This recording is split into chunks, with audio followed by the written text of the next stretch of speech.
होते हैं। अब मैं छोटा सा एक दो साइंस का भी एग्जाम्पल देना चाहूंगा।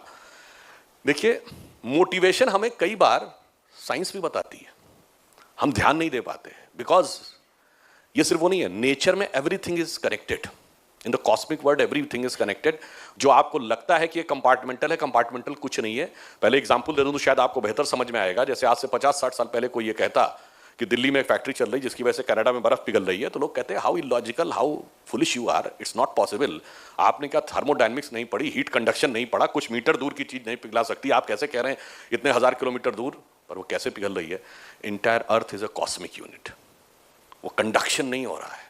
उसी ढंग से पूरा वर्ल्ड यूनिवर्स एक कॉस्मिक यूनिट है, हर चीज के संकेत सब जगह होते हैं। अब छोटी सी बात, दो लोग इंडिविजुअली अगर मिलकर काम करें, मैथ्स में देखें ए और बी, तो ए स्क्वायर हो जाए और बी डबल हो जाए, बी स्क्वायर हो जाए, तो A square plus B square हुआ।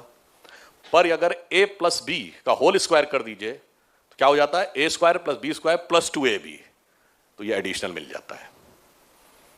अब आप आइए फिजिक्स का एक एग्जाम्पल देखिए। कोई चीज किसी सरफेस पे ऐसे खड़ी रहती है, क्यों? एक एक्शन नीचे है और ऊपर का रिएक्शन उसको सपोर्ट कर रहा है।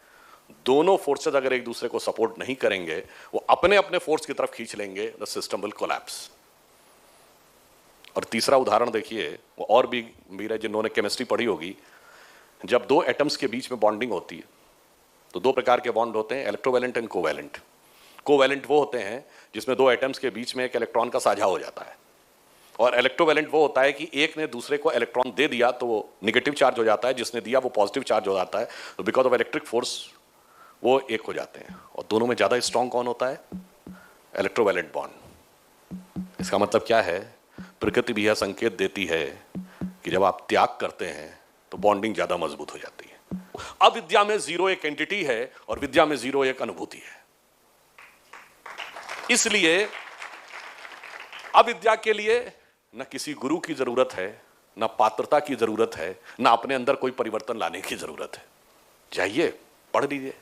विद्या के लिए आज भी पात्रता की जरूरत है, अपने अंदर एक बड़ा चेंज लाने की जरूरत है। चूंकि वह अनुभूति का विषय है, इसलिए गुरु की जरूरत तब भी थी, आज भी है।